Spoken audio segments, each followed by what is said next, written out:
പ്രിയപ്പെട്ട രാഹുൽ മാങ്കൂട്ടം ഇന്നലെ വന്ന് നിങ്ങൾ ക്ഷമിക്കണമെന്ന് പറയുമ്പോഴും ഞാൻ രാഹുലിനോട് പറഞ്ഞു, ഞാൻ മത്സരത്തിനുണ്ടാവില്ല, ജനങ്ങൾ തീരുമാനിച്ചോട്ടെ, നിങ്ങളങ്ങനെ ഒറ്റപ്പെടേണ്ടവനല്ല, ഞാനിതിന് തീരുമാനമുണ്ടാക്കാൻ ലീഡർഷിപ്പുമായി ആലോചിക്കട്ടെ എന്ന് ഞങ്ങൾ തമ്മിലുള്ള സൗഹൃദ ബന്ധത്തിൻ്റെ പേരിൽ പറഞ്ഞിട്ട് പോയ ആ വ്യക്തിയെ മൂലക്കലാക്കിയിട്ട് ഇപ്പം പറയാണ് ഇനി വാതിൽ തുറക്കൂല, അടച്ചു.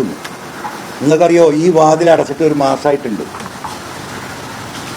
ഈ തെരഞ്ഞെടുപ്പ് വരും എന്ന് തുടങ്ങുന്ന ഘട്ടത്തിൽ ഈ വാതിൽ അടച്ചിട്ടുണ്ട്.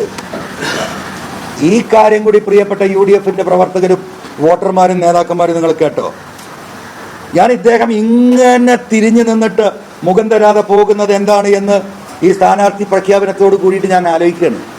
ഞങ്ങൾ തമ്മിൽ അങ്ങനത്തെ ഒരു പ്രശ്നമില്ല, എല്ലാം ഹൃദയം തൊട്ട് തീർന്നാണ്. അപ്പോഴാണ് 2-3 ദിവസമായിട്ടുള്ള എന്താ പറയുക, എന്തോ സംതിങ് ബിഹൈൻഡ് ദിസ് എന്നുള്ള ഫീലിംഗ് നമുക്ക് വരുന്നത്. ആ ഫീലിംഗ്, ആ ചർച്ച എത്തിയിരിക്കുന്നത് കേരളത്തിലെ കോൺഗ്രസ് നേതാക്കന്മാർ, ജനങ്ങൾ, മലയോര കർഷകർ കൃത്യമായി കേട്ടോ. നിങ്ങൾ ആ ലോജിക്ക് ഞാൻ പറയുന്നത് ആലോചിച്ചോ. ഒരൊറ്റ ആളാണ്, സാക്ഷാൽ പിണറായി വിജയൻ. ഒറ്റക്കാരിയുള്ളൂ, അൻവറിനെ അടുപ്പിക്കരുത്, അൻവറിനെ അടുപ്പിക്കരുത്. ഇടനിലക്കാരാ സംസാരക്കാര്. അടുപ്പിച്ചാൽ എന്താ, അടുപ്പിച്ചാൽ കുഴപ്പമൊന്നും നോക്കണല്ലോ. ഒന്ന്, അദ്ദേഹത്തിന് വായ തുറക്കാൻ പറ്റുന്നില്ല പലരും. ഈ അജിത് കുമാറിനെതിരെ ഈ പോരാട്ടം നടത്തിയിട്ട് UDF നേതൃത്വം ആ സമരം ഏറ്റെടുത്തോ? ഈ പോലീസിനെതിരെ നടത്തിയ ഏതെങ്കിലും സമരം ഏറ്റെടുത്തോ? ഇപ്പം എന്താ പറയുന്നത്? LDF നേതാക്കന്മാർ അദ്ദേഹം ഉയർത്തിയ ആരോപണങ്ങളൊന്നും കഴമ്പില്ലാതെ തെളിയിക്കപ്പെടാതെ പോയി. എങ്ങനെ തെളിയിക്കുക? അന്വേഷിക്കണത് ആരാ? പിണറായിൻ്റെ പോലീസ്.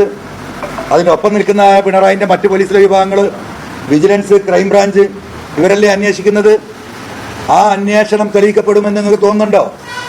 തെളിയിക്കപ്പെട്ടില്ല എന്ന് മാത്രമല്ല, ഞാൻ കോടതിയിൽ പോകാൻ നിൽക്കുകയാണ്, ആ സ്റ്റേജിലാണ് ഇപ്പോൾ അതുള്ളത്.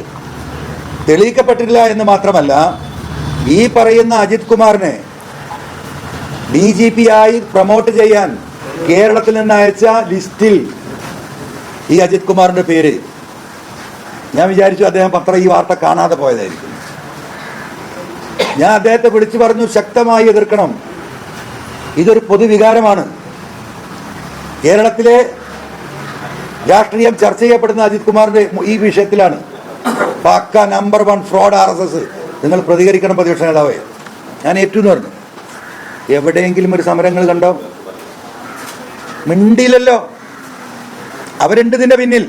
എൻ്റെ പിന്നിൽ ആ IAS IPS ലോബി ഉണ്ട്, സതീശന്റെ കൂടെ. മിണ്ടിയില്ല.